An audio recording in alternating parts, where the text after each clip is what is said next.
And all he wanted me to do was Nacho. And I just think about all those years that I went through. And he was telling me, all I want you to do is step back and not worry about it. And you're like, and all I want you to do is step up. Step up. You're listening to the Nacho Kids Podcast, where we discuss all things step family related. Real stories, real people, real help. Your hosts are the creators of the Nacho Kids Method and the Nacho Kids Academy Step Family Coaching Team, Lori and David Sims. Take two. And why are we doing take two? Because you said I'm a bad storyteller. Y'all, she starts stories in the middle. Imagine how long they would be if I started at the beginning. I know, but you can't just start out with, and we had a fast go-kart and then my pocketbook, because it's like, wait a minute. You're not going to tell anybody like where we were with a fast go-kart. We don't own a fast go-kart. Okay. So I'm going to retell my story. All right.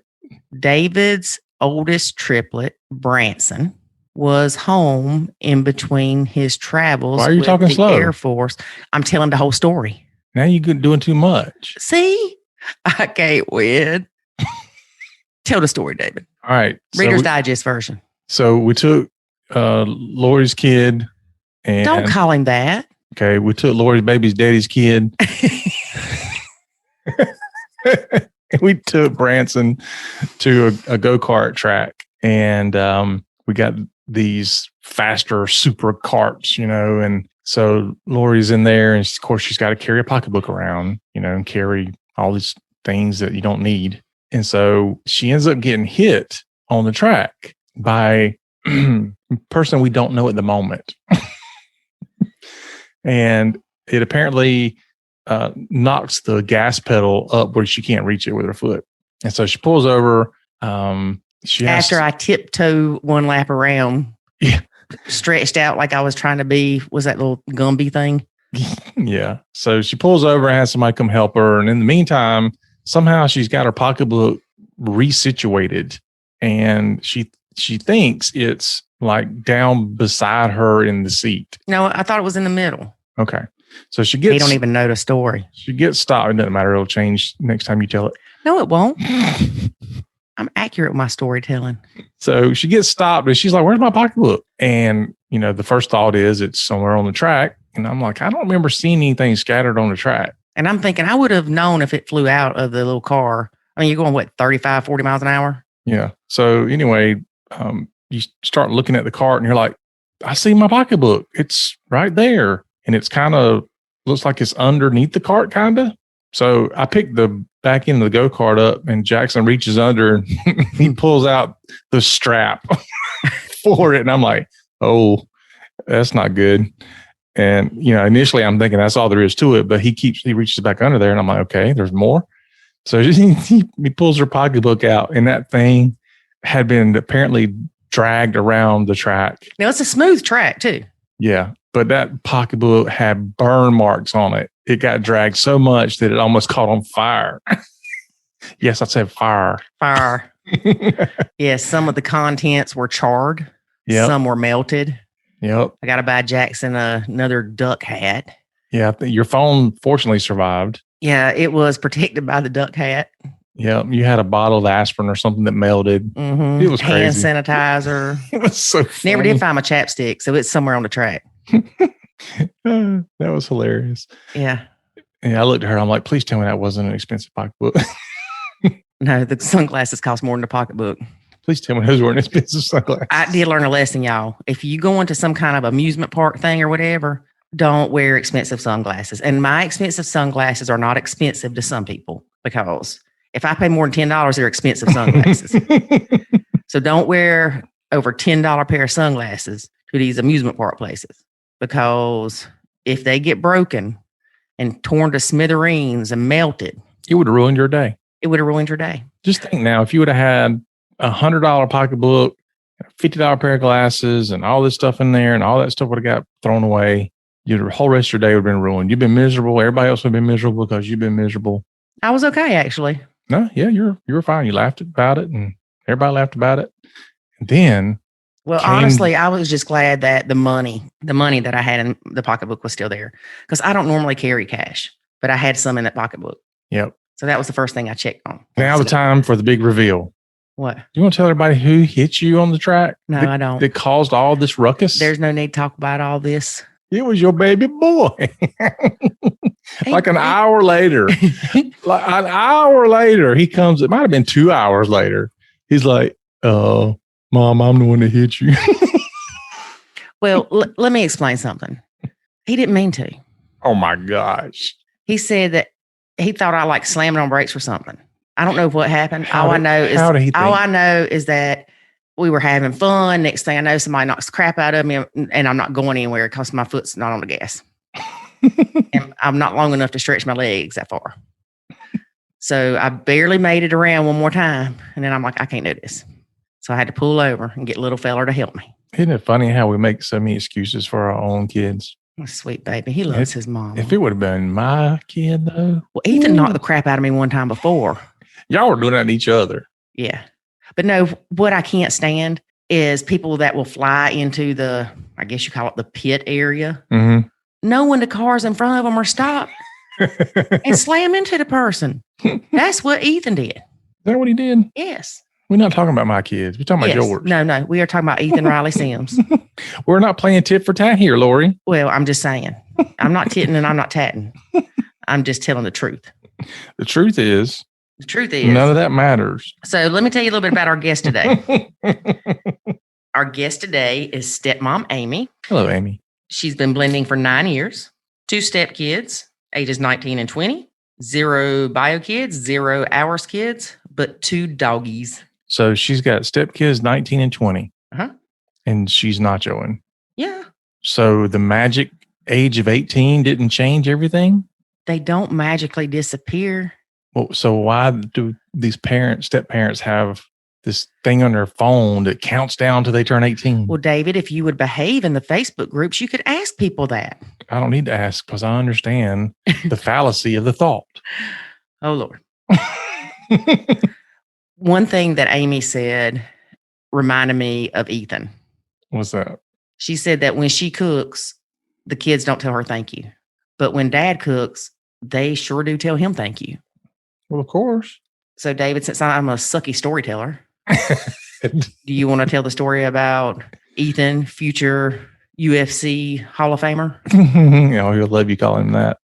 It was just every time that you would cook, which was not often. Oh, my, that is a lie. I cooked up until Nacho. He had always, you tell people I cooked up until Nacho. She cooked. And if you would have told your kids to quit talking crap about my food and had some manners. Well, I mean, they weren't lying. They were just David. All right. Anyway, tell you a story before I kick you off as co-host or whatever. He would see Lori cook and he would come in there and he would eat it and then look at me and go, "Thank you, Daddy. This food was really good."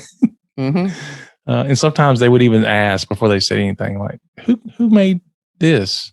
And if Lori said, "Well, I made it," they were like, okay. Yeah. If I made it, "Oh, this is so good. Daddy, this is so good." There were a few times you said you did, and they were like, "Oh, it's really good, Daddy." And you go, "Ha ha, Lori made it." And they're like, "Oh, we could tell something wasn't right. It don't taste right." But one of your kids, no, 2 of them, isn't it Ethan and Mason, that love my vegetable soup? Oh, yeah. Yep. Branson won't eat soup. Can't even try. Something about the consistency of it. But yeah, he would eat taco soup over at the other people's houses. Don't you just love that when your kids will eat things at somebody else's house and they won't do it at yours? They swear up and down and make them die. Yeah. Jackson used to do that. He wouldn't eat tacos here, but he'd go to Angie's and eat them. I think it's all in what you can get away with. When you're at home, you can get away with it. You're somebody else's house, if you don't eat this, you ain't getting nothing else. You're going to really go hungry because they ain't going to cook you anything special. David, one thing that we talk about is her significant other will not nacho her dogs. Nacho her dogs? He won't nacho the dogs. He will nacho them when it comes to responsibility and caring for them, but he does not follow the number 1 nacho rule about not saying anything negative to or about the dogs.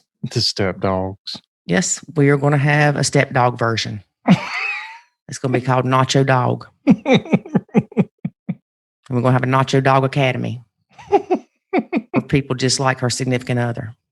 She said, oh, I can't say nothing about your kids, but you can say something about mine, even though they're dogs. Yeah, he's not Nacho and the dogs. Wow. I think that's the first I heard of that. What, about not Nacho and the dogs? About somebody expecting their dogs to be nachoed. Stop talking, David. Let's get to listening. Oh, I want to say something before we get to listening. If you have not checked out the Stepmom View, you need to do so. Go to stepmomview.com. Scroll somewhere where it says get free access. It's to the bottom of the page. And you can see kind of what the panel's like, who's on the panel, and get access to 2 free questions. And there's 24 more of those questions, or 23, I can't remember. 24. And it's kind of like an encyclopedia. No, it's kind of like a first aid kit for stepmoms. No, it's a survival guide. It's like a snake kit. Take the poison out. Yeah. It's like a vaccine. It's the Nacho survival guide. But not all these women nacho, so. That's true. That's why it's called the Stepmom View, not the Nacho View. Yeah. So you get five expert step family coaches answering the most asked and most challenging step family questions. So check it out. All right, I'm done. All right, let's get listening to Amy's interview. Why are you laughing? Oh, I don't know. I can't think of any reason. But first, here's a word about the Nacho Kids Academy. There is a way to save your sanity and your relationship, and it's called the Nacho Kids Academy. In the Nacho Kids Academy, you will learn the skills and knowledge to properly nacho, techniques to handle step family challenges, ways to improve your communication, and much, much more. Visit NachoKidsAcademy.com and sign up today to join other step parents who are seeing the life-changing benefits of nachoing. Again, that's NachoKidsAcademy.com. Today we have stepmom Amy. Hey, Amy, how are you? Hi, I'm good, Lori. Tell us a little bit about your blend. How long have you been blending? So I'm actually part of 2 blends. I am in a blend as technically, I guess, a step kid. Mm-hmm. And then I am in a blend with my partner, my current partner, which I am a bonus mom in that relationship. So I've kind of lived in a blend for a long time. I don't think I realized I was in a blend when I was the step kid, but I think I'm very conscious of it as a bonus mom. And I call myself a bonus mom. My significant other and I are not married. And I feel like bonus mom is a good term to kind of describe the dynamic in our relationship, because my partner feels strongly that he and his ex are birth parents to their kids. And so I kind of feel like, right. So I'm a bonus. So it seems to fit really well. Do your stepkids refer to you as bonus mom? No, I think they kind of refer to me by my name, or they call me their dad's girlfriend. And I sort of call them, my boyfriend's kids. Mm-hmm. And I don't have any kids of my own. So there isn't any need for like the his and my conversation. Sometimes I know that happens with blends. We haven't had to address that because I don't have any bios. But you have 2 dogs. I do have 2 dogs. And, it's interesting because for sure the kids are his and for sure the dogs are mine. And that is like a certain, so to speak, in our relationship, because my boyfriend, while he enjoys the dogs from time to time, they are definitely, my responsibility. And, I do all the walking for the most part, and the feeding and the loving and all of that, so there is sort of that, I don't know, line in the sand, so to speak, like dogs are yours, kids are mine. Mm-hmm. So, mm-hmm. And it's really funny because when we had our rescue dog, we laughed because we saw a lot of the same dynamics between our original dog, I guess you would say, and the rescue dog that we see between stepkids and bio kids. So what do you mean? How did that work? The older dog that we've had for 7 years, she did not like the rescue dog. Oh. She would eat his food. And when I say eat his food, she would run back and forth between each bowl to make sure he didn't get any. Because it was all hers. Yes. I see. She would pout. We would look for her and be like, where did she go? We'd find her upstairs in the corner, and she would just look at you like, I hate you. Oh, my. Oh. She got depressed. She wasn't as active, running around the house acting crazy. And I mean, it was funny, but I was like, that is so much like the bio kids and step kids, or even an hours kid, because she's used to having all the attention. And then here comes this other dog, and we're all giving him attention, probably more attention because he needed it at the time. And she was not happy at all. Yeah, like a new baby. Yeah. Mm-hmm. Well, I can tell you my boyfriend definitely Nachos, my dog. It's interesting to sort of step back and look at all of those boundaries that we have, because in my mind, and I'm sure other stepmoms struggle with this, in my mind, it would be so much better if he didn't nacho the dogs and he was more active, and, we were sort of one front, which is, I feel like, exactly what we struggle with being steps. Or bonus parents is like, when you love for your significant other to back you up and one united front and everybody's doing the same discipline. And so sometimes it can make it hard with the dogs because he's like, why are they acting like that? Well, so, there's only so much I can do, but we do make it work. And of course I couldn't, I couldn't live without them. They're my world. Just like, for him, he is an amazing father and adores his kids. And so he jokes that he says that my dogs come before him, but I try and tell him, I'm like, no. You wouldn't think that you need to blend with dogs, but the dogs are a part of the family and you do have to consider that too. Yeah, they're your kids. Yeah. When you step back and think about when the parents with custody and things like that, if like in my boyfriend's case, he had an every other weekend setup with when he could see his kids. And I was like, I actually I spend more time with my dog, every day, day in and day out, than he gets to see his kids. It kind of, when I stepped back and thought about it, gave me some good perspective about, how difficult that is on a relationship. So let's talk about you being a step kid. Oh, sure. How old were you when your parents split up? So my parents didn't split. My father died when I was 11 and my sister was almost 7. So my mom was a widower at, I think she was 39. Oh, goodness. And had 2 kids. And it was very hard. It was very sudden. And our world kind of just went from color to black and white. It was a really difficult time for us. And my mom started dating a couple years after my father died. And that was hard for me. It hadn't even entered my mind that she would date. I was 11, I was still young, and I guess I, didn't quite understand. And like my dad was gone in my mind. So there isn't necessarily anything else. And I mean, now as an adult, I see like she actually waited a long time. I think it was over 2 years. It was hard to see her sort of going out, and being with these other people. And I want to say probably, so she was dating 2 years. She met somebody within a year and a half. And so they dated a long time, I think 8 or 9 years. And then they eventually married, but it was a rocky relationship with him. I always refer to him as my mother's husband. Saying like stepdad just doesn't sit well with me.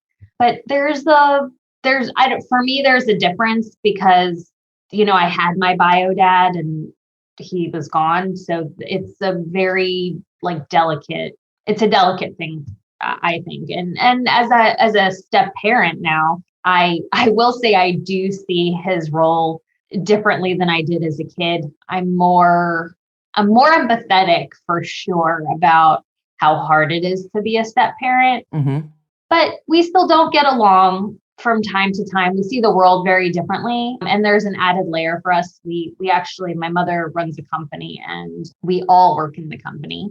And so that's like an added layer of exponentially more complicated layer of dynamics between us. So you're not just dealing with a blend in terms of being a family. Now you have working relationships that you have to deal with as well. I think that probably has been the most challenging part of it. Did he come in and try to parent you thinking, oh, yeah, poor little Amy doesn't have a dad. I can be her dad, or I can be her father figure? You know what? I don't think he did. I mean, stepping back, I really feel like he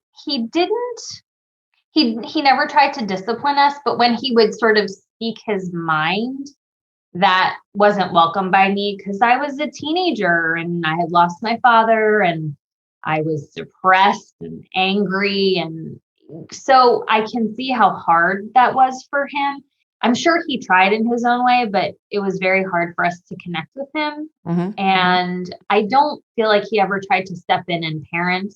And he never lived with us, actually. So everybody was separate for almost all the years they were together before they ended up marrying.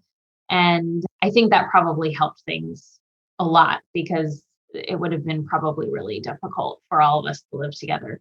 So he has 2 boys that were just a little bit older than me. He had an every other weekend setup too. So I don't think he came into it being like, I'm going to be their parent, but we just sort of butt heads about worldviews and how we see people and treat people. And as I got older, when you don't have to spend as much time, it becomes a little bit easier. But then when you come back into a relationship and now you're working together, that creates a whole new set of challenges. If you can imagine trying to work with your own parent and then work with a step parent, it definitely is challenging because there's so many power dynamics at play. So my mom is my mom. And in that relationship, she is the adult, so to speak, air quotes here. Mm-hmm. But then at work, my mom is also the boss. And so that creates a weird dynamic between the two of them because in their marriage, they're equal. So you start stepping back and looking at it and like, there's a lot of push and pull there. So I had to take quite a big step back at work. And I have some pretty specific boundaries that I have set. And I guess I didn't realize it, but I needed to Nacho in that relationship probably better than I had. Mm-hmm. And so setting those boundaries, I didn't know that's what I was doing, but that has helped a lot. So, I don't spend time with him, just the 2 of us, because things can spiral. So I have determined we need a buffer to kind of make that relationship less tense for us, or at least for me. So yeah, I mean, it has not been an easy road. And that has been one of the most difficult relationships, in my lifetime, because he's been in our lives now, I think the next 20 years, longer than my own father. So it is a challenge. It definitely is. Do you think your mom waited for them to move in together or get married after y'all moved out because she knew that it would be easier? That's a good question. They, interestingly enough, were seemingly traditional and they did not want to live together until they were married. So I don't know the ins and outs and intricacies of their relationship, but they did not get married for all of that time. There was a breakup at one period of time, through their relationship. And when they got back together, they, I guess, decided that was the time they were going to make it work and get married. And there was a year I was no longer in the house, but my sister was, and the 3 of them were living under one roof and it didn't go well. So your sister doesn't have a good relationship with him either. Right. It's challenged. Yes, it is. Yes, it is difficult for both of us. Now, here's what's interesting, I will say. So my sister so I've said I don't have any bio kids, but my sister has kids. Mm-hmm. And in that dynamic, the step part has completely gone away because the kids, my sister's kids, only know him as their grandpa. Mm-hmm. There isn't any secondary or step, or that's all that they know. Right. And that relationship is actually really beautiful and joyful. And he loves the kids and the kids adore him. And it's really nice. So I do find that very interesting, in terms of generations and the blend and how to them, it's not like he's a step grandpa. He's their grandpa. Right.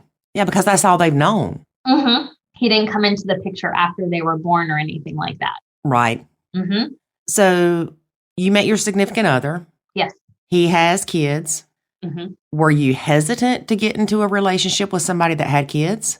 So I was hesitant to get into a relationship at all, Lori. I had been single for 8 years and I wasn't looking and I was very content on my own. That's when it happens.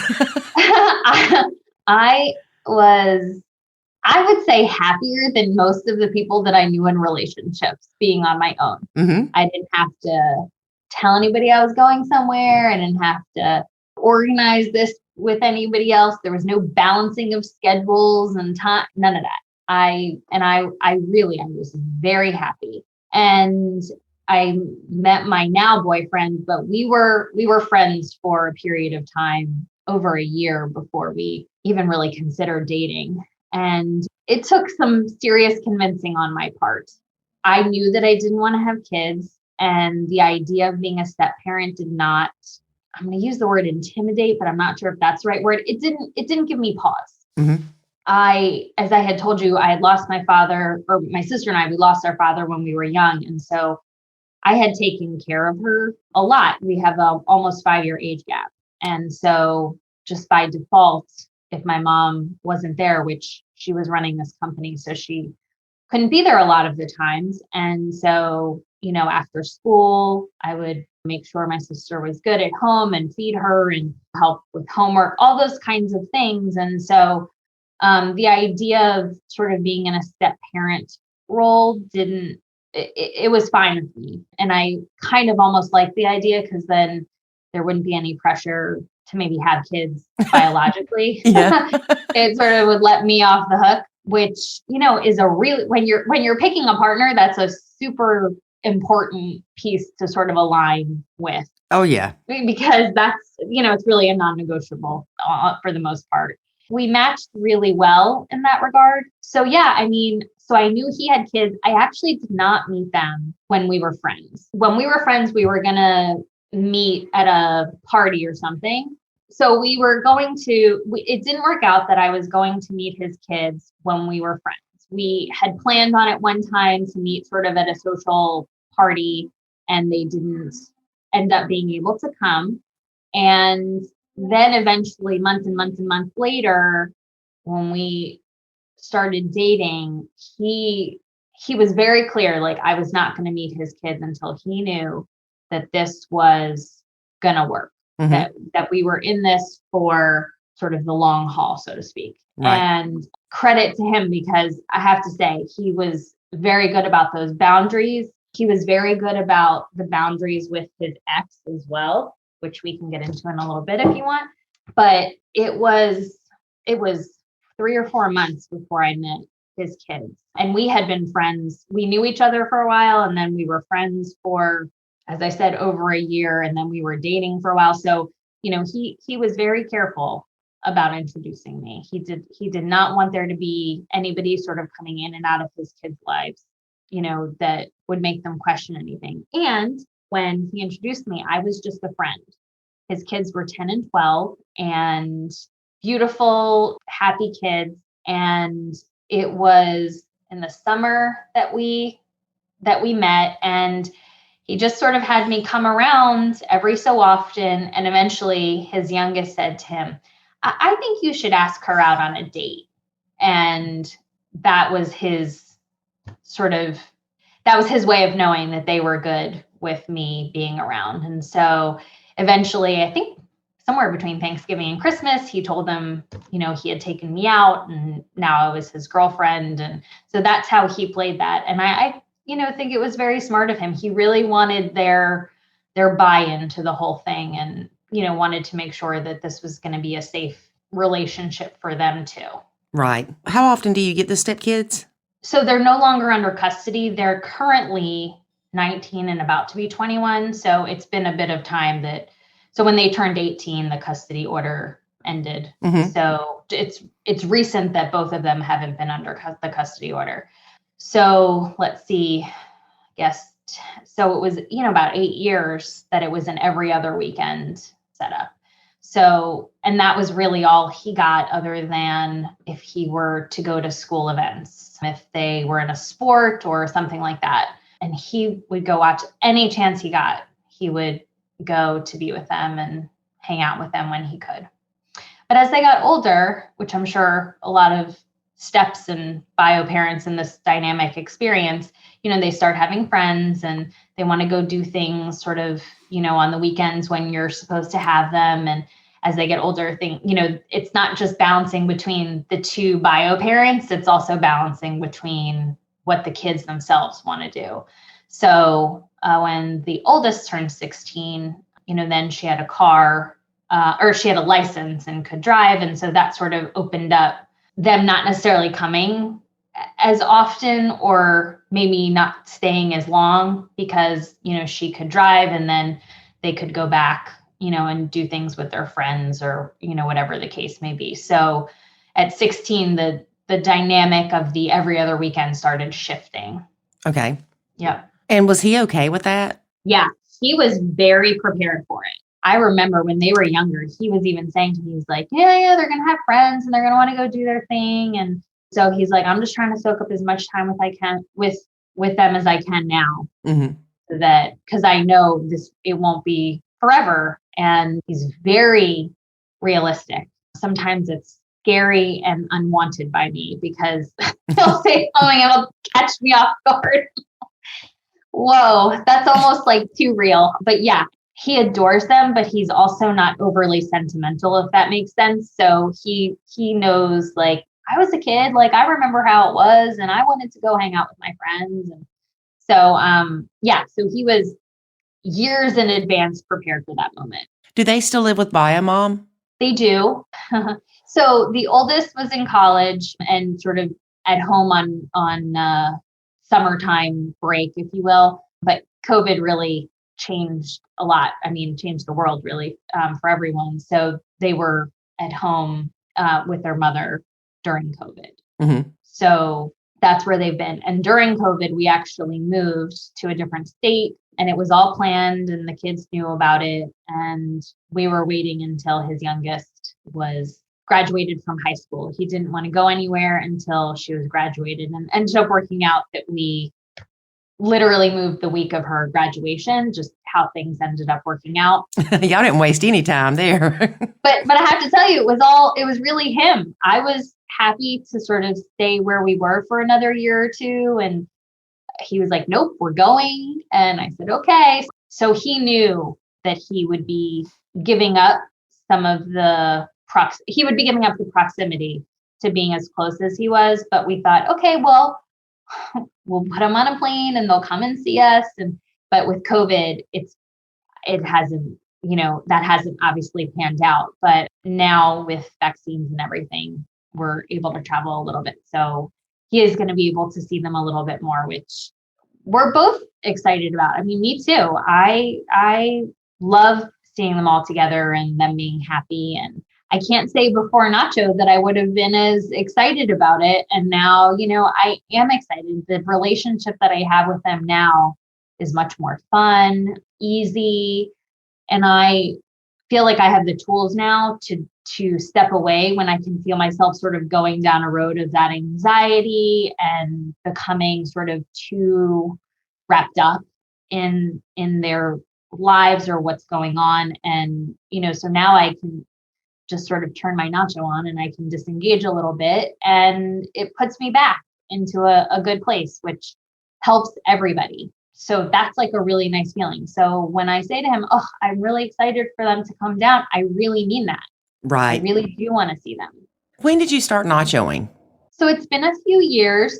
I want to say I tried nachoing, but didn't really understand nachoing until probably 6 months or a year into it. So I had understood, like, you sort of do this step and you're not supposed to engage, and you're not supposed to care, you're not supposed to this, and I'm sort of trying to do all of those things. And I was asking myself that question, how do you not care? I feel like that is the question as bonus moms or bonus parents, I guess, we ask ourselves, because we're there's all these expectations on us as steps and bonus parents, and sort of giving permission to not have that weighing on you is a really good first step.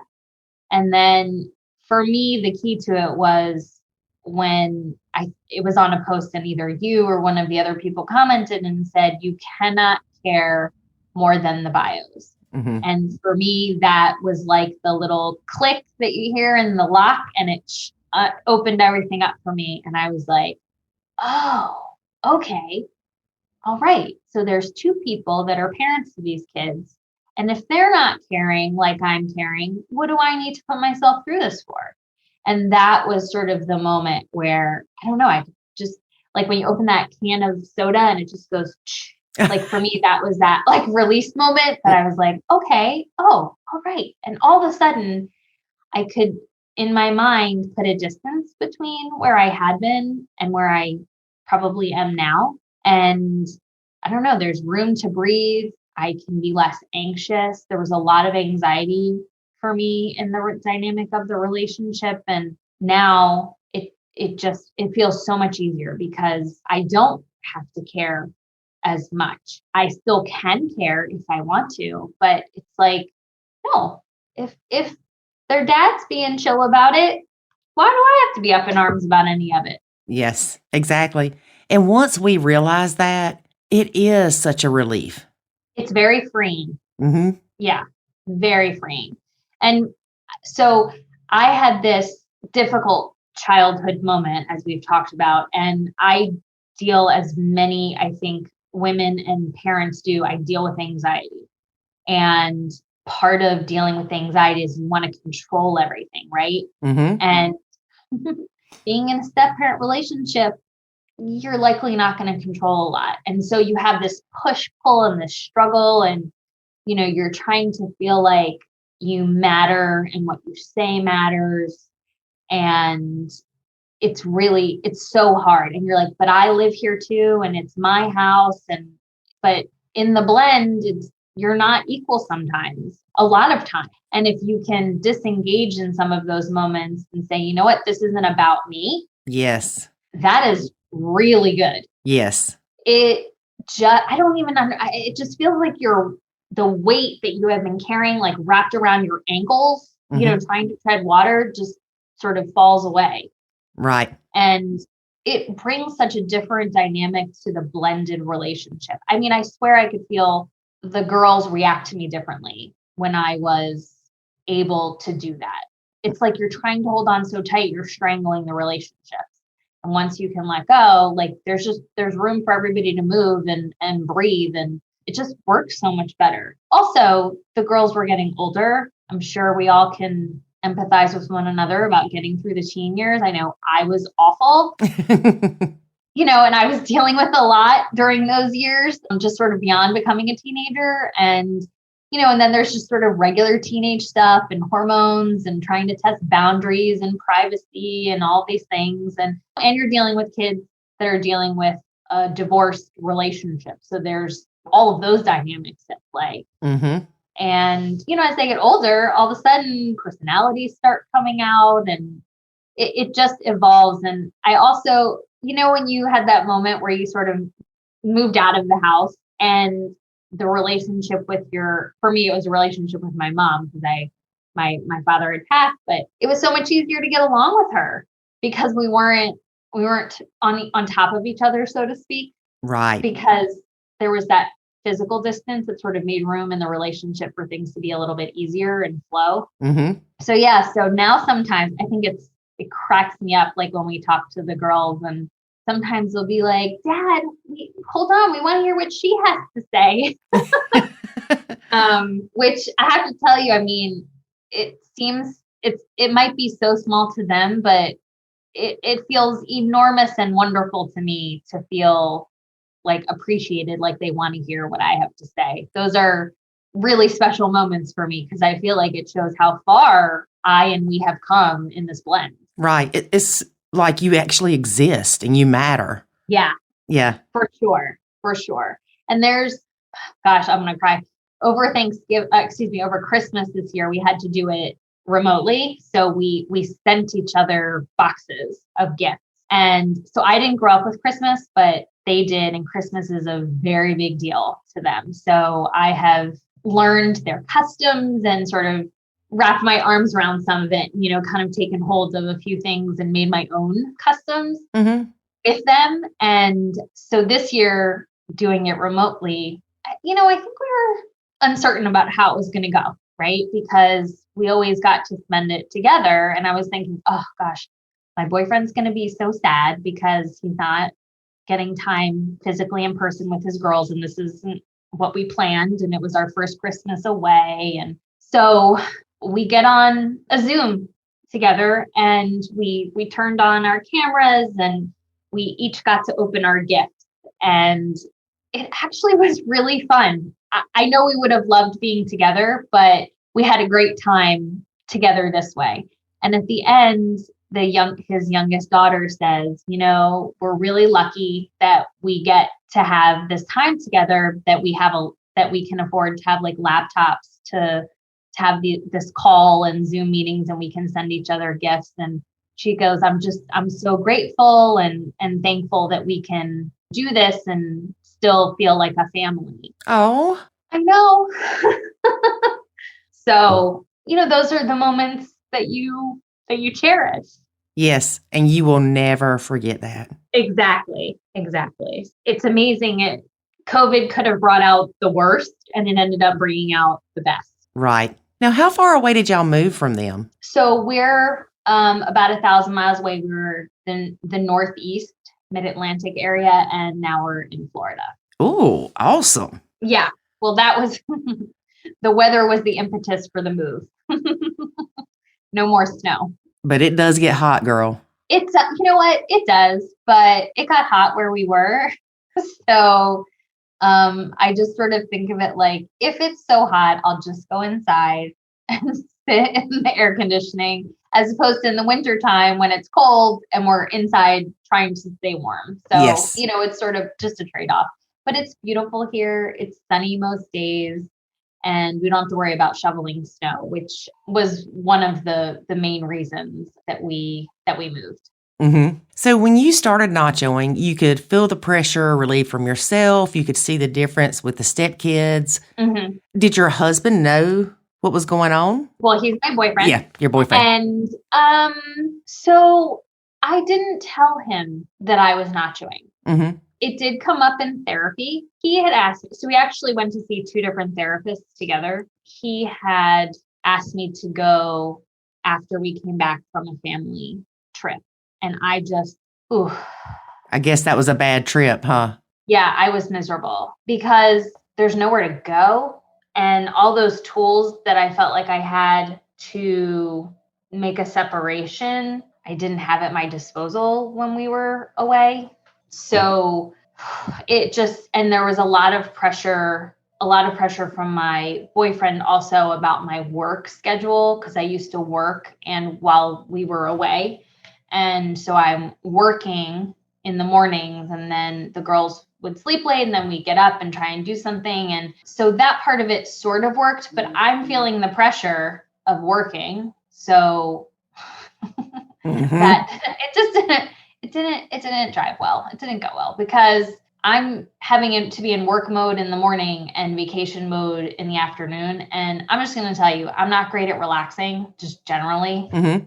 And I would guess that there are probably some other bonus parents, when you're successful at something. So I'm successful at work and my authority isn't challenged at work. Right. I built a great team at work. So sometimes work feels easier. Definitely. Than being a parent or a bonus parent or step parent or however you want to put it. So sometimes it seems crazy, but sometimes work is an escape. Mm-hmm. It definitely can be. So here I am, and I had a bunch of pressure on me at work at the time, and it was really hard. So like working was hard, and then trying to sort of be in this jovial vacation kind of mood was hard, and I really hadn't mastered nachoing yet, and it was rough. It was really rough. And so he had said to me, we should go to see somebody. So we ended up seeing a therapist. I see somebody for myself, and he was, well, let's just go see her. And I was like, let's not do that. My therapist didn't like that idea either. She's like, you've been coming to me for a long time. Let's separate the two. So she recommended somebody. So we went, and I'm just going to tell the other step parents that are looking for a therapist, don't just go to somebody. Do your due diligence and find out what they think about blended families. Yes. Because it was a big, big mistake. And we went, and I just, it was hard for me. So my anxiety was kicking in hardcore. I was having some even just PTSD moments where, I would be shaking, and it was hard for me. It was really, really hard for me. Oh, gosh. And nothing that my boyfriend was saying was wrong, but I also felt like nothing I was saying was wrong. And it just felt like we were butting heads. And here I am thinking, I'm doing all this. And I'm in my mind, I literally said out loud in therapy, like, why do I care more than you about your kids? Right? I hadn't gotten to that moment yet. Hadn't gotten to that. And so I'm struggling to try and hold on and control. And all he wanted me to do was Nacho. And I just think about all those years that I went through. And he was telling me, all I want you to do is step back and not worry about it. And you're like, and all I want you to do is step up. Step up. You got it. Oh, you got it, Lori.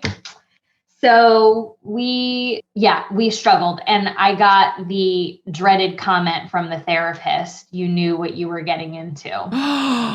And I don't know if I can explain to you how devastating that moment was, because here I am just fighting to stay upright and be present in these sessions because I'm having such anxiety about all of it. Right. And she said that. And I'm pretty outspoken.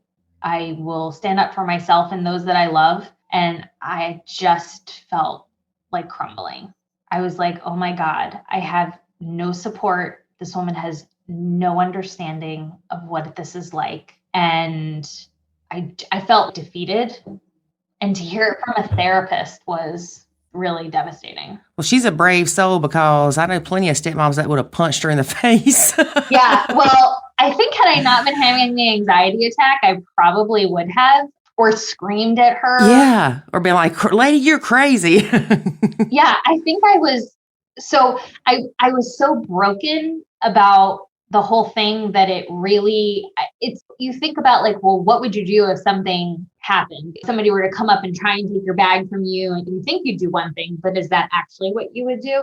In that moment, it wasn't how I thought I would react at all. Yeah, you're like shell shocked. Yeah, I was shocked, and I was debilitated I was having panic attacks. So there was a lot at play, and it was just like she stepped a knife right through me, and it was really tough. And I just felt like, oh my God, how am I going to get through this? I feel like I can't be heard. I can't be acknowledged. And I feel like that's what I was fighting for in those sessions. I wanted to be acknowledged and appreciated by my boyfriend. And here I was feeling completely unacknowledged by the therapist also. So I eventually told him, I was like, listen, at one point we had the kids come in. That was rough. That was really rough. Really a challenging day for me. But I sat there and listened. I did my best, and they did their best too. It was really hard for them to try and come and say, like, we understand my dad likes you, but here are the things that we are frustrated about or don't like. And I'm not sure if we fixed anything that day, but we sort of aired things out, and maybe things eventually healed, if that makes sense. Right. But it was tough. So we ended up going to a different therapist, and I researched a bunch before we went to this one. And you have to find somebody that takes your insurance. Then you have to find somebody that can meet with you at a time that both of you are available. You have to find somebody who doesn't believe that a stepmom should be a parent, like an active, equal, disciplining parent. And that's not simple. And I will tell you, that first therapist that we went to, she didn't have kids. Oh, that's even worse. She didn't have kids, and she had been married. She was married to her husband for a long time. So I don't know her background or her story in that regard, but to think now looking back, oh, so she doesn't really have any idea of what it's like to be a step. And you can think, because I'm sure we all think, oh yeah, it's going to be great. And, we're going to no, it's hard. It's really, really hard. Mm-hmm. And you don't know until you're in that space. And I even think sometimes it's hard. We're in that space and we judge each other a lot, even as stepmoms or bonus moms. So it would be really nice if we were all more supportive globally of one another, I feel like. Yes, ma'am. Definitely. Well, I do have a question about the first therapist. Yeah. What was your boyfriend's thought on what she had to say about you knew what you were getting into? He may not have even caught it when she said it. I don't even know if he caught it. And I will tell you something. We never talked about the therapy in between. Really? Nope. Huh. It was so tumultuous. It was so like butting heads. If we couldn't resolve it with the therapist, we didn't talk about it. That's probably best. I don't know. I'm not, you know what? I don't know. I wish it's like, I wish I had the hindsight to have helped me see so many things differently. We probably would have avoided therapy probably in general. Yes.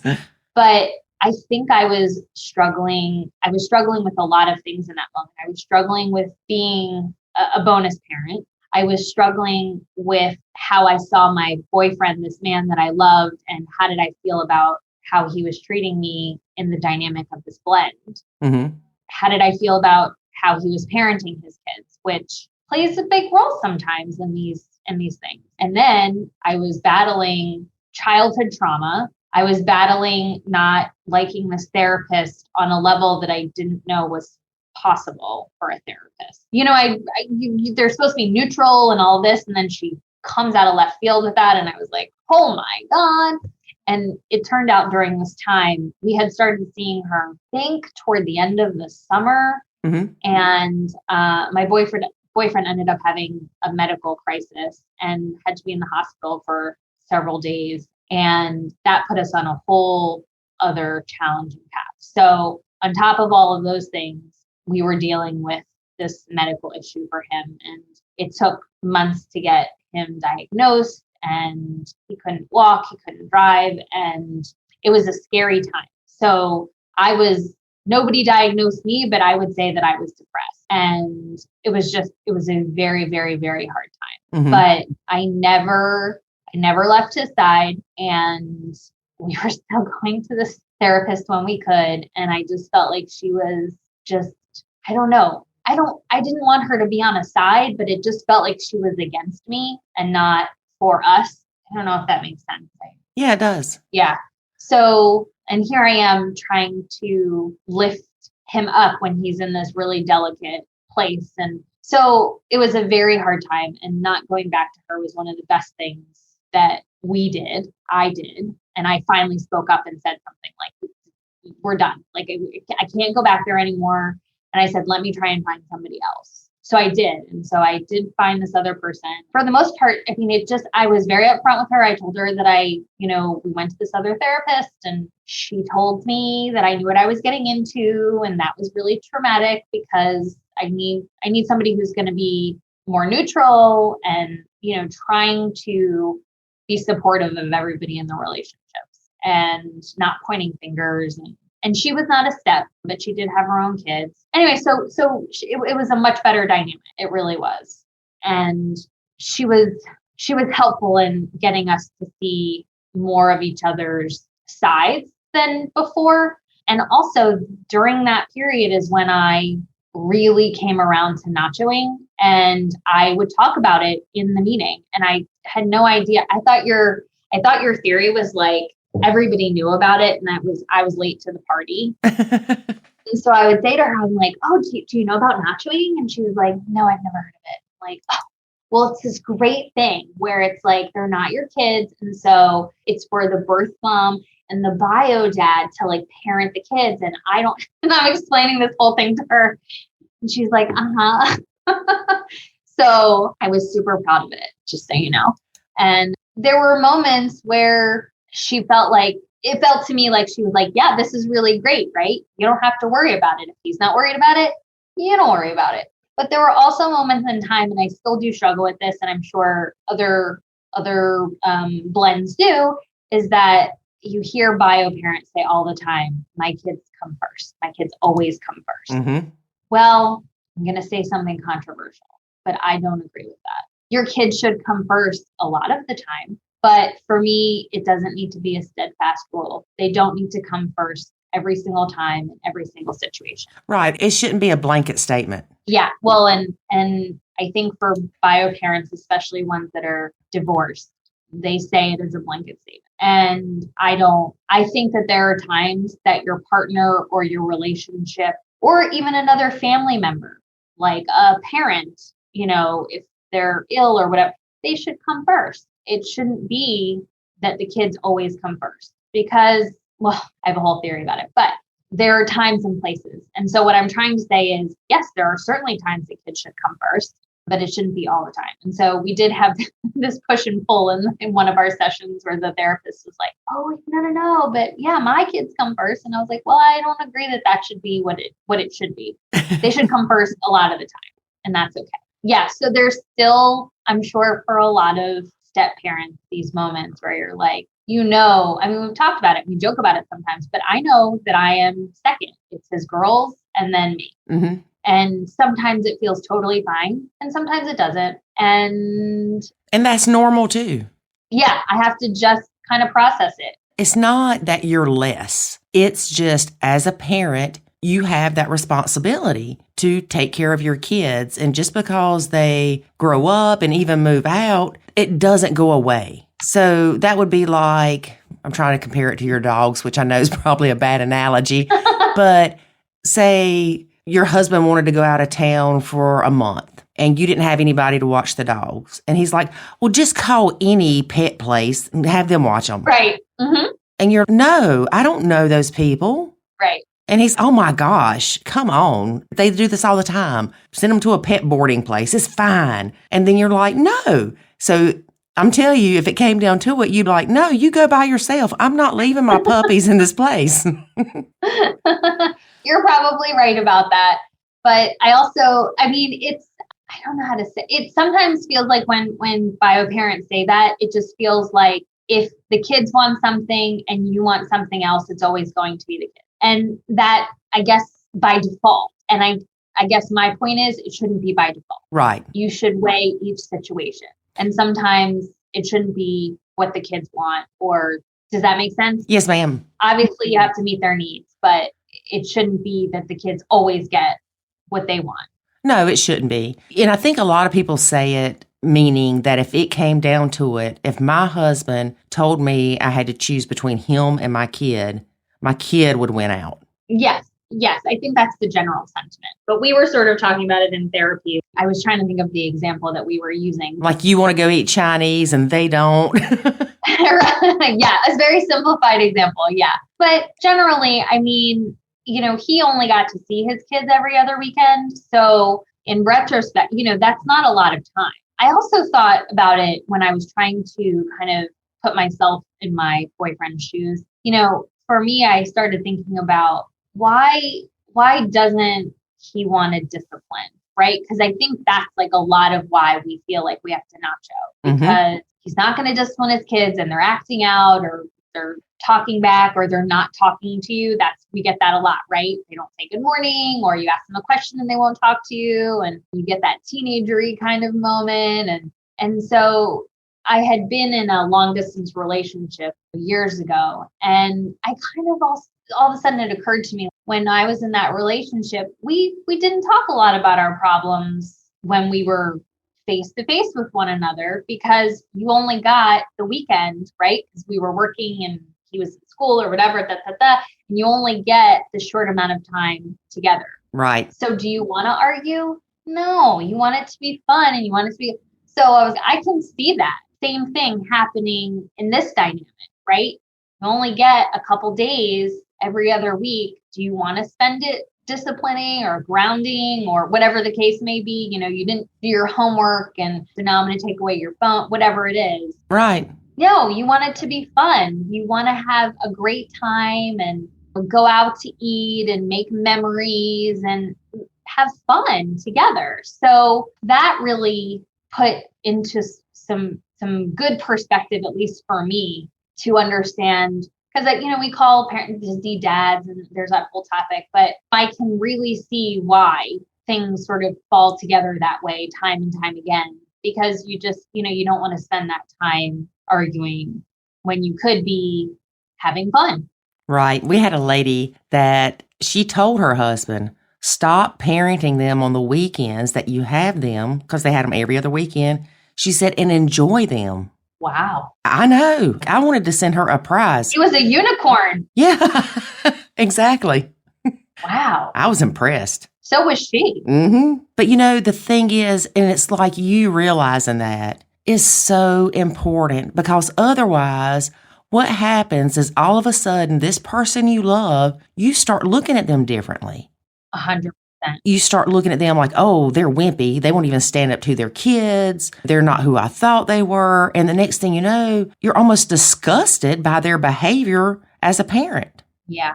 That came up a few times in different dynamics and different situations. But something I learned in therapy is that he kept things a bit separate. So he didn't want me to see him reprimanding the kids for whatever reason it might be. If he was going to have a talk with them, he did it in a place where I was not. And you're thinking, I need to see you stand up to them. Correct. You're 100% accurate there. And he didn't want that because he didn't want to embarrass them.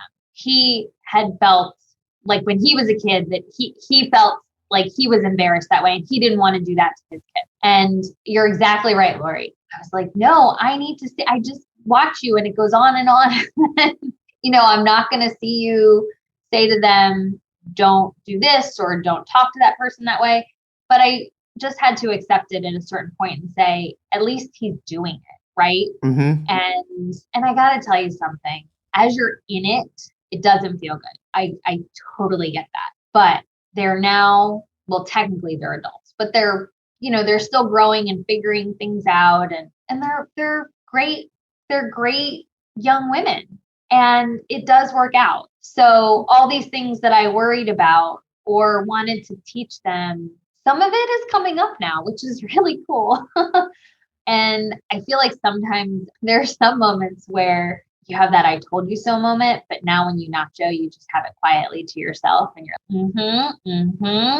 because you're like, well, I told you that whatever, when they were 12 and 15, they should be looking at this or they should be doing that. Or I actually had them work in my mom's office for a summer so that they could get some office experience. And I really felt like it was important for them to see a woman-owned company. Mm-hmm. And I remember the moment where the oldest found out that my mom owned the company, and she was like, what?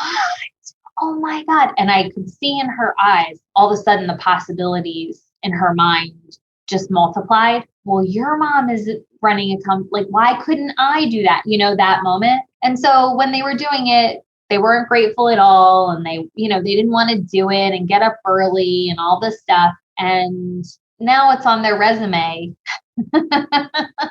as and they use it as sort of the base foundation of their resume that they did this work. And so even though the things that seem they don't want it or don't care or don't matter, they do end up having an impact, which is eventually rewarding. So for those of you that are in the early stages, I just want to tell you to hang on. If I had known that it would come eventually, I wonder if I would have been more relaxed and patient. I think you would. I hope I would have. Yeah, because a lot of times we forget, and it's easy to forget, that these same lazy 16-year-old kids that only halfway brush their teeth and their room's a mess, that they do grow up. And there is a pretty big probability that they will be successful in life. Mm-hmm. They might become productive members of society. It's true. Right. The people that are productive members of society now likely were those 16-year-olds that had messy rooms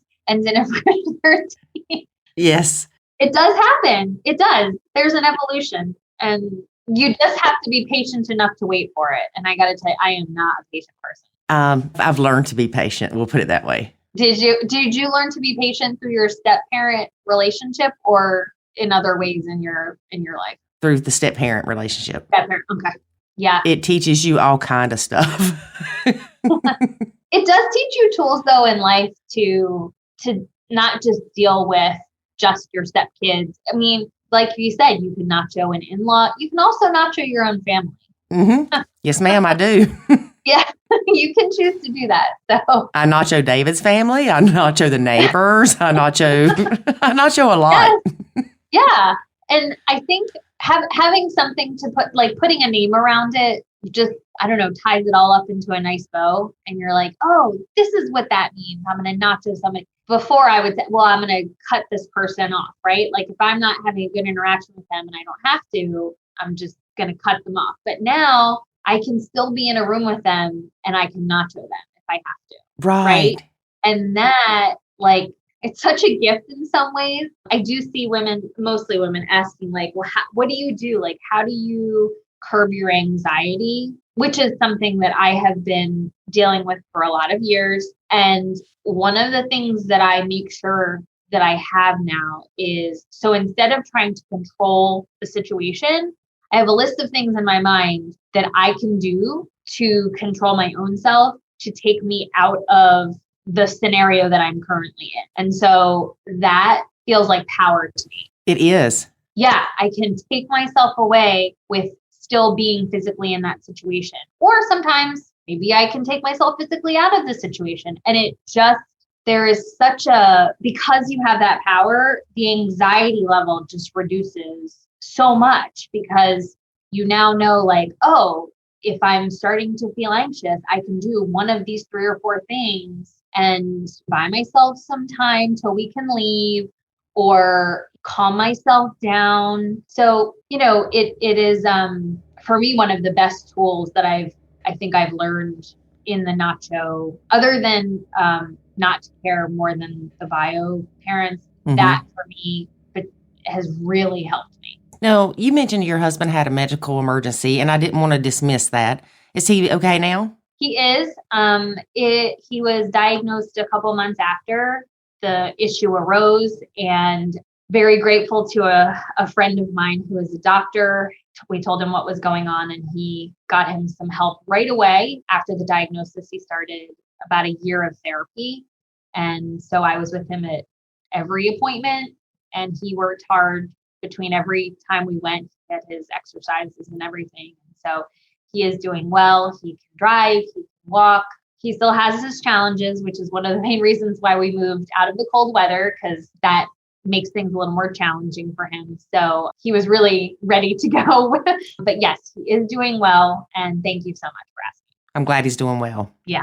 So what would be the one piece of advice you would give somebody that is dating a man with kids and they are starting to feel that, oh, I love them feeling? So I would say read a step parent book or 2 and join a step parent group or 2 and figure out what your deal breakers are. I think when I got into this, I just didn't have any understanding of what would be to come. And I found myself very alone because none of my friends were in a step parent relationship. I mean, there's a lot of step parents out there, but none of my friends were in this dynamic. And so I felt like, gosh, I have nobody to talk to about this. And once I got to a place where I was just so down, I ended up looking on Facebook and finding some step parent groups. And all of a sudden I was like, oh my gosh, there's a lot of people that feel the same exact way. I'm complaining to my friends, like, his kids don't this and he won't do that. And I'm this. And all of a sudden I was in these step parent groups and I'm hearing the same things. And it was such a relief to feel like I wasn't alone. And I would listen to what they say. And I think we've even had some people in our group say, I'm interested, I'm dating this guy and he has kids. Like, what should I do? And laying out those boundaries as clearly as you can, as early as you can is, I think, really important. The problem is, and I don't know if you experienced this, Lori, but you're in this moment of your relationship and everything is butterflies and rainbows. And, you like cooking dinner, right? Mm-hmm. It's really nice. And then eventually cooking dinner becomes expected. Uh-oh. Right. Uh-oh. Mm-hmm. And then the stepkids start saying to you, what are we having for dinner? What are you making for dinner? Uh-oh. Mm-hmm. Mm-hmm. Oh boy. So now I know that I can identify that. But back then I was just resentful and I was frustrated. And then here I made this dinner and nobody cleaned the dishes. Uh-huh. And I was so upset. And is it about the dishes? No, but it's also about the dishes. You just want to feel like, wow, somebody appreciated that I did something that I definitely did not have to do. Right. And it never occurred to me to stop doing it. You know what I think's funny? And I don't know why I do this. For instance, now David will help me with the dishes and stuff, but when he does the dishes, I'll tell him thank you. Mm-hmm. Why am I telling him thank you? He ate off those plates too. You know what? That's a good point. And that actually came up in therapy because I used to say thank you for everything that my boyfriend did around the house. And my therapist told me to stop doing it. Yeah. And I was like, but why? And she goes, because he should be doing them. And I said, you know what? I think I'm saying thank you because I want to be thanked. Yes. I want to be thanked. I want to be appreciated. I don't have to cook for you. I don't have to go to the grocery store for you and your kids. I don't have to do any of that. Mm-hmm. I don't have to pay for the groceries for you and your kids. And I think we say thank you because we want to hear it. We're looking for that from our partner. Well, and I think a lot of it too may be because here we go back to the stereotype of women. Mm-hmm. They cook and they clean. So we feel like that somehow it's inbred in us that we should be doing the cleaning. So when they do it, it's, oh, thank you. Yeah, for me, the cleaning, not so much. No. Yeah. But I will say for me, the cooking was a really difficult one. I'm not the greatest cook. And if I could choose to have like something that I could have a talent with that I'd be better at, it would be cooking. Mm-hmm. But I do okay. And it's certainly edible most times. And one thing for me, I feel like cooking is love. And so it took me a long time to put that together. And here I am cooking and I feel like I'm showing my love to this family and it feels like I'm being rejected time and time again. And I didn't understand that. I was so hurt all the time when the kids would come over and I would cook and, they didn't like it or, they didn't want to eat it because it was healthy. I mean, listen, bio parents get that all the time too. So it's not anything different, but here you are and you don't have to do this, right? I'm not the bio parent. Or, the best one is when you do all of this cooking and then you don't hear anything. You don't get a thank you from anybody. Well, at least you're not hearing anybody throw up. You know what? Good point. That's a good point for you. But when my boyfriend would cook, thanks, Dad. And you just want to scream. You just want to scream. But you know what? And sometimes my boyfriend would say to me when I would express to him like, oh God, this is so frustrating. And he goes, don't do it.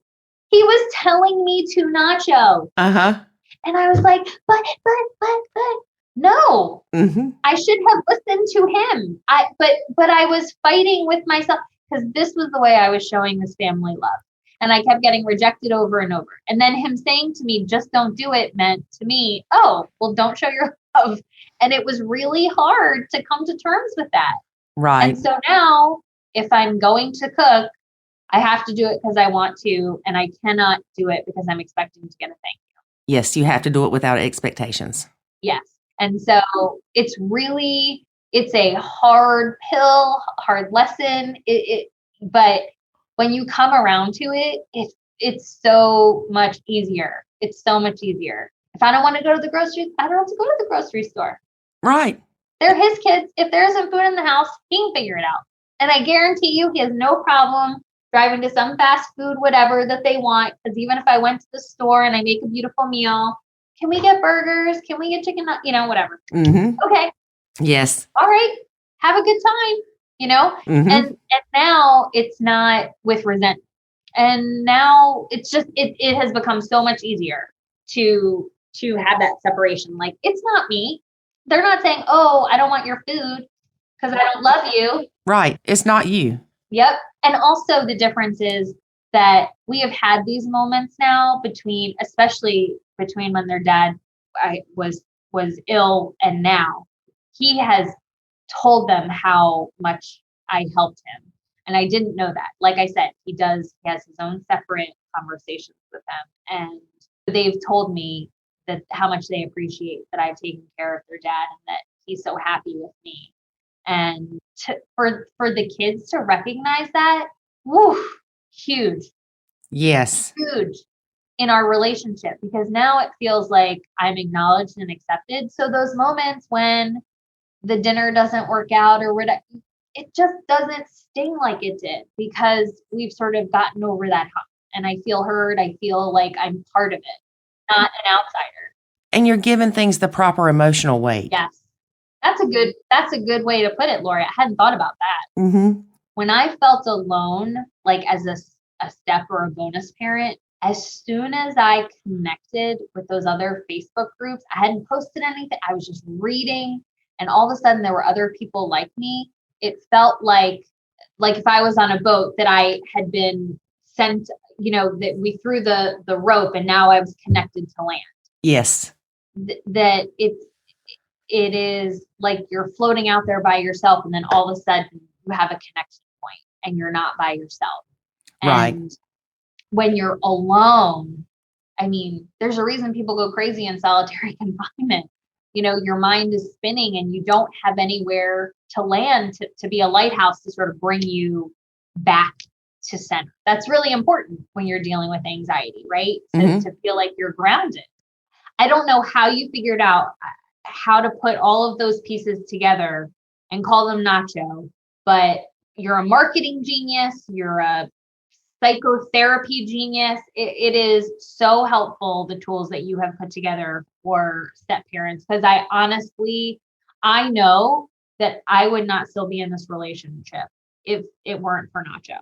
I would have crumbled under the pressure. And in that moment where the medical crisis happened with my boyfriend and I was depressed from the other therapist and we weren't getting anywhere, I think I would have given up, because how much can one person take? Yeah. But, this was my lighthouse. This was my grounding. And I kept pushing and I kept working and I got there, and I'm so much happier for it. And frankly, my boyfriends and I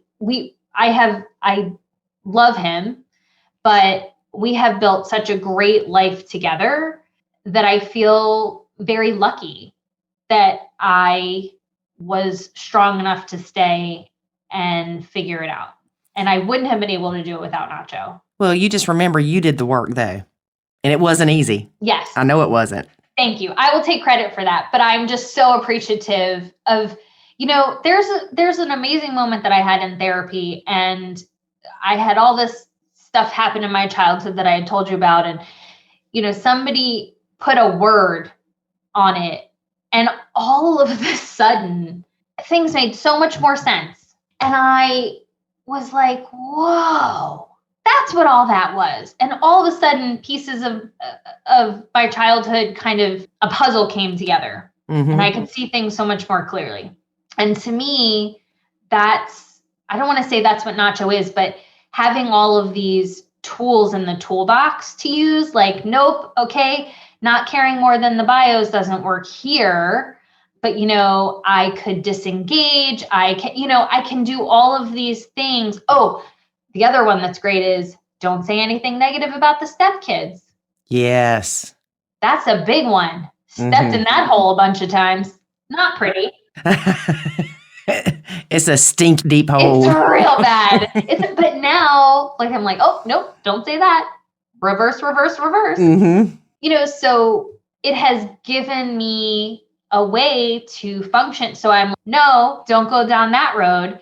It will lead you astray, right? You're going to start a fight. He's going to be upset with you. And now I know he's never going to be able to hear that from me about anything. Now he can say it. He can say something about his kids, but I can't. Oh, yes.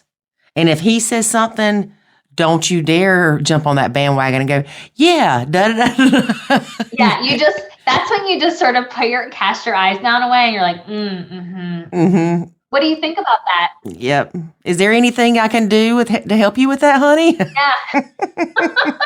That's when you put like a therapist hat on and you just, ask a question. Just ask a really like neutral question. Yes, exactly.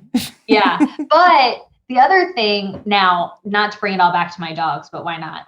The other thing that's fine is that he can say bad things about my dogs. No. Yes. He needs to nacho the dogs fully. I know. So he nachos the dogs in terms of doing things for them. In terms of responsibility. Yes, in terms of responsibility, but he does not observe the tenet of Nacho, which says do not speak negatively about the kids, in my case, the dogs.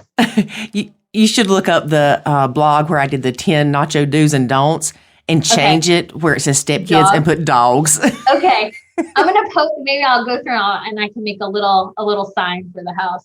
But yeah, I mean, it's very interesting how that works because he doesn't see that boundary, right? He can say like, I have a younger dog and he's adorable, but he can be super annoying because, he still has too much energy or whatever. Mm-hmm.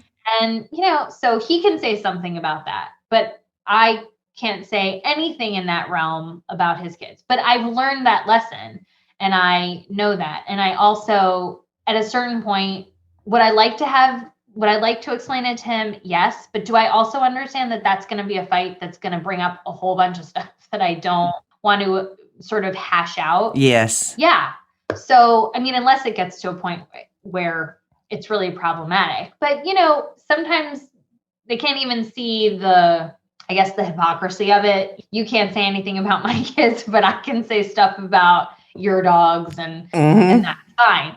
But, I mean, generally, that's the worst thing that happens in a day. Yes. But truly, I mean, we're very, very lucky. And like I said, it was not easy for me to get into a relationship. I had been single for 8 years and I was very happy.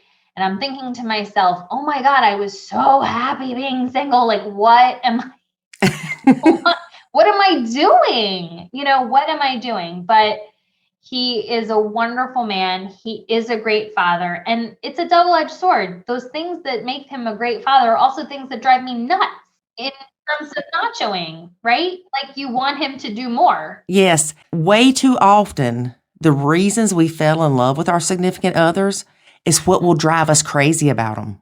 And not crazy in a good way. Well, he told me that before we got together.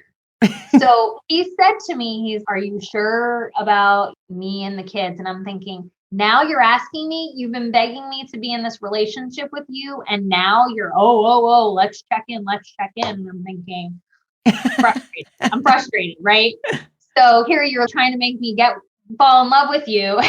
And now it's like red light, yellow light, hold on. Mm-hmm. And he said to me, other women see me as a dad and they love that about me because he's a great dad. And, you see him and he'll do anything for his girls. And then it turns into he'll do anything for his girls. And eventually as you move into the relationship, it's my girls come first. Mm-hmm. And then back to that whole conversation we were having earlier. Exactly. So he was upfront with me, like, are you sure? Well, I think I was sure in the moment. I think I'm still sure, but did I understand what being a step would be? No. No. Mm-mm. No. And I sometimes think about, God forbid, if something were to happen or whatever, like if you were to get into another relationship, right? I mean, we all have those conversations. Would you do it again? If you had to do it again, would you, how would you do it? And I think, I would be like, well, I'm going to nacho this thing from the beginning. Mm-hmm. I'm just going to make it clear to you, partner B. Uh-huh. Those are your kids. Exactly. If I want to do anything nice for you, it's on my terms, right? It's on my terms and I don't have to do it. Right. So don't expect it. Mm-hmm. And I feel like, God, if I had known to be able to put all that together in a sentence to say, where would I be now? But yeah, I mean, lessons learned, right? And I don't even think that the beginning of the relationship me could even have understood what that meant because I hadn't lived it yet. Exactly. So that whole sentiment of that's why it hurts so badly when somebody says to you, you knew what you were getting into, because I wish I had the presence of mind to say to that therapist, well, did you know what you were getting into when you got married? Because, everybody feels like, yes, this is exactly what I thought it was going to be. Yeah. No, of course not. You're not the same person as you were as you evolve in a relationship. People treat you certain ways and things happen and somebody starts taking you for granted and you become resentful. And, all of these things happen and you just don't know what it's going to be like until you're standing there. That's why I feel like even if I had said that to myself, like, get all this information up front and just lay it out, I wouldn't have even known what that was or what it meant, because now I've lived it. I feel it in my core. I know exactly what it feels like to feel that rejection over and over again. And now I understand what it feels like to have that release of that heavy, anxiety riddled burden of feeling like rejection. And I had to do this because I'm a stepmom and all these things.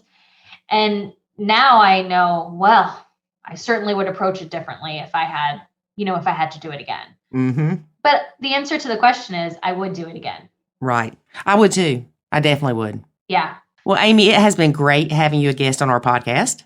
Thanks so much, Lori. I really enjoyed it. You made it easy. And I really do appreciate all your input in the Facebook group because, again, once I see that you've commented, I don't have fear of what you might have said. Well, apparently I've learned from the best. So thanks so much. And kudos to all the women and men out there that are just trying to do their best and have a good blend. And it's tough. It's tough. But you can get there, which is what I hope comes across today. Right. And it will make you stronger in so many ways. For sure. For sure. Mm-hmm. Well, thank you again and stay in touch. All right. Thanks, Lori. Thank you. Did y'all catch the part where after a family trip, Amy's significant other suggested going to see a therapist? Yeah. I could think of several trips that I should have went and saw a therapist on. That's one of the first courses we did in the academy, I believe, was Stepfamily vacations. Mm-hmm. Because Lord have mercy. Yeah. Even nuclear family vacations are hard. Yeah. I mean, think back. All of you people out there, think back to going on vacation as a nuclear family when you were a child.